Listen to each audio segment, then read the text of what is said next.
është shumë e favorshme. Kështu që e gjitha kjo, siç e thash në fillim, nuk është një shpikje, është një instrument i përdorur që nga kohën e Romës.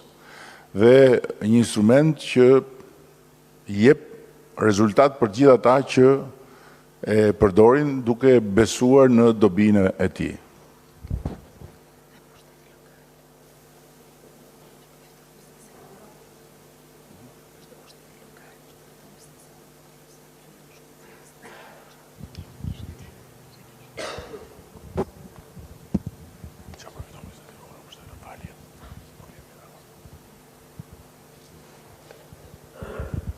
Faleminderit.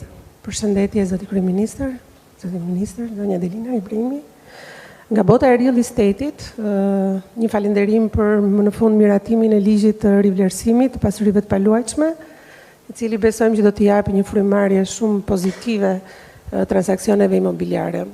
Dhe duke u nisur nga kjo, një pyetje, diçka që ne në fakt si industri edhe nëpërmjet shoqatës tonë Area e kemi shtruar disa herë dhe lidhet me pikërisht me tatimin mbi në transaksionet imobiliare, pra 15% tatimin e fitimit mbas shitjes.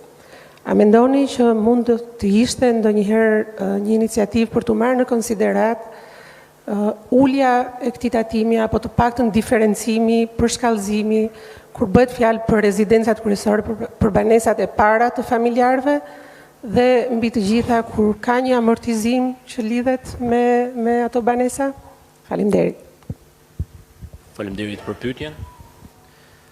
Për sa i përket ligjit të rivlerësimit të pasurive të paluajtshme, norma 5% që u përcaktua në këtë ligj mban pikërisht parasysh faktin dhe të amortizimit të banesave. Nga një përllogariti që ka bërë Ministria e Financave, norma efektive e rivlerësimit që gjithë individët do paguajnë për pasuritë e tyre, po marr një banesë 10 vjeçare, norma e rivlerësimit në fakt do të jetë diku ke 2.4%. Qofse do të marrim një banesë e cila është 5 vjeçare, norma reale e rivlerësimit do të jetë diku ke 3.2%. Pra, norma 5% e rivlerësimit të banesave është vetëm për banesat të cilat janë ndërtuar tashmë rishtazi, që do të thotë nuk ka kuptim të bëhet rivlerësimi sepse presupozohet që objekti ka vlerën reale të tregut. Për sa i përket pyetjes tuaj tjetër, nëse mund të konsiderojmë një ulje të normave tatimore për sa i përket fitimit që rezulton nga transaksionet me pasuritë e paluajtshme, aktualisht Ministria e Financave nuk është duke vlerësuar një gjë të tillë, për vetë faktin sepse ne jemi duke bërë një vlerësim të gjithë kuadrit ton fiskal në përputhje me kërkesat e direktivave të Bashkimit Evropian.